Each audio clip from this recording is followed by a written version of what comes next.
So hello everyone, आज की इस वीडियो में हम लोग डिस्कस करने वाले हैं electric field on equatorial line of dipole. तो हम लोग यहाँ पे सबसे पहले एक इलेक्ट्रिक डाइपोल कंसीडर करेंगे जो कि कंसिस्ट होगा -q और +q के चार्ज से और जिसके बीच का डिस्टेंस हमारा 2a होगा। सो यहाँ पर हम लोग एक डाइपोल ड्रॉ कर लेते हैं। ये हो गया हमारा एक डाइपोल। यहाँ पर जो इसका +q चार्ज हो जाएगा और इस पार्ट में मान लेते हैं ये -q चार्ज है। इन दोनों के बीच का जो सेपरेशन है इसको हम लोग मान लेते हैं कि ये 2a है। ठीक है, 2a मानने से क्या होगा कि ये कैलकुलेशन थोड़ा सा आसान हो जाएगा। अब इन दोनों डाइपोल के बीच का पॉइंट जो होगा हमारा, यहाँ से जो लाइन ड्रॉ होता है इसी को हम लोग इक्वेटोरियल लाइन कहते हैं। तो इसी इक्वेटोरियल लाइन पे मान लेते हैं कि पॉइंट P है हमारा, ठीक है, जिसका कि डिस्टेंस इस लाइन से R है। अब हम लोग +q से इसको एक और ज्वाइन कर देते हैं और एक और -q से इसको हम लोग ज्वाइन कर देंगे। ठीक है, अब हम लोग जैसा कि जानते हैं कि यहाँ पर किसी भी पॉइंट पर अगर हम लोग को इलेक्ट्रिक फील्ड पता करना होता है तो हम लोग यूनिट पॉजिटिव चार्ज रखते हैं। तो जब यहाँ पे चार्ज रखेंगे तो ये +q इसको रिपेल करेगा और यहाँ पर जो फील्ड का डायरेक्शन आएगा वो इस तरफ आएगा। ठीक है, E ड्यू टू +q और वहीं पर ये जो -q है इसको अट्रैक्ट करेगा और इसके वजह से जो हमारा आएगा वो E -q आएगा। ठीक है, तो अगर हम लोग बात करें मैग्नीट्यूड का तो E +q की वजह से जो हमारा इलेक्ट्रिक फील्ड क्रिएट होगा वो कितना होगा, 1/4 pi epsilon not into q by distance q by r square. यहाँ पर जो डिस्टेंस होगा हमारा वो ये डिस्टेंस होगा ये, ठीक है, ये ए बी है तो AP जो हमारा होगा वो डिस्टेंस होगा। तो AP कितना डिस्टेंस होगा, तो यहाँ पर अगर हम लोग देखें तो ये 90 डिग्री बना रहा है। तो एक राइट एंगल ट्रायंगल है। ये कंप्लीट का लेंथ अगर 2a है तो ये AO का लेंथ कितना हो जाएगा a, ये r। तो पाइथागोरस थ्योरम लगाएंगे तो यहाँ पर जो हमारा लेंथ आ जाएगा इसका वो a square plus r square का रूट आ जाएगा। अब फॉर्मूला क्या होता है, r का स्क्वायर, मतलब कि हम लोग को under root of a square plus r square का स्क्वायर करना है। ये रूट और स्क्वायर कैंसिल हो जाएगा और ये बचेगा 1/4 pi epsilon not into q by a square plus r square.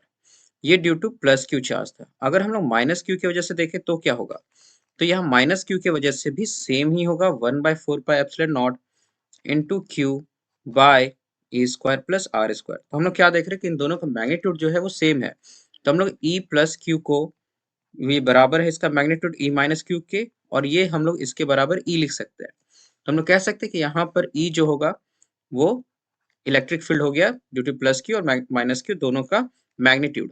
अब हम लोग यहाँ पर थोड़ा ध्यान से देखें तो इसको हम लोग इरेज करके यहाँ पे सिर्फ E लिख देते हैं। अब यहाँ पर इसका कंपोनेंट हम लोग को देखना है कि ये जो हमारा है ये दोनों इलेक्ट्रिक फील्ड जो है वो वेक्टर क्वांटिटी होता है।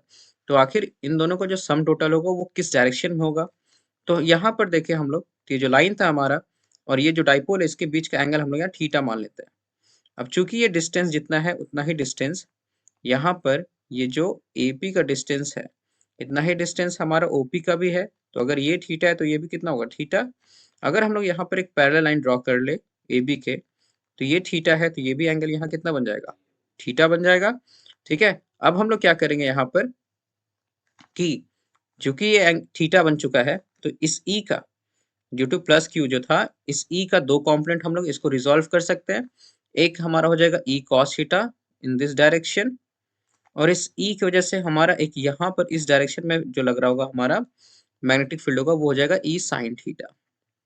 ठीक है, अब यहाँ पर एक और हमारे पास था E, इसके वजह से अगेन यहाँ पर जो फोर्स लगेगा ऊपर की तरफ ये वाला पार्ट, ये क्या हो जाएगा, अगेन ये E cos थीटा हो जाएगा।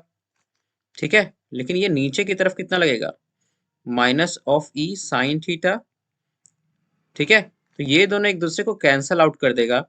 ये -E sin थीटा और E sin थीटा दोनों ऑपोजिट डायरेक्शन में कैंसल आउट कर देगा। तो जो नेट हमारा लगने वाला है, जो नेट इलेक्ट्रिक फील्ड होगा वो हमारा इस डायरेक्शन में होने वाला है। ठीक है, तो हम लोग यहाँ पर से अगर इसको लिखें तो E नेट क्या हो जाएगा हमारा, E cos theta plus E cos theta, तो ये हो जाएगा 2E cos थीटा। अब हम लोग यहाँ पर E के बारे में बात करते हैं, कितना था 1/4 pi epsilon not into q by r square. r square क्या था, r प्लस a स्क्वायर। ठीक है, इंटू कॉस थीटा। अब हम लोग कॉस थीटा का वैल्यू फाइंड आउट करते हैं। तो अगर हम लोग यहाँ पर इस ट्रायंगल को ध्यान से थोड़ा सा देखें, तो यहाँ पर हम लोग इस ट्रायंगल को देखने वाले हैं। ये ट्रायंगल, ये येलो लाइन से हम लोग दिखा रहे हैं इसको। तो इस ट्रायंगल में हम लोग ध्यान से देखें तो यहाँ पर ये एंगल थीटा अगर बन रहा है, ये अगर थीटा बन रहा है तो यहाँ पर कॉस थीटा कितना होगा, कॉस थीटा जो होगा वो होता है बेस बाय हाइपोटेनस। तो यहाँ पे बेस है a बाय हाइपोटेनस कितना हो गया, under root of a square plus R square.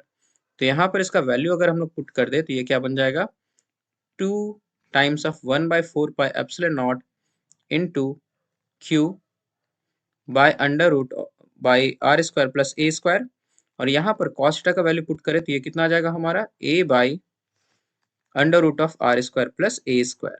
इसको थोड़ा सिंप्लीफाई कर दें, ये 1/4 pi epsilon not into Q into 2a by, यहाँ R square plus A square है और यहाँ पर R square plus A square पे रूट है, मतलब इसका पावर 1/2 है।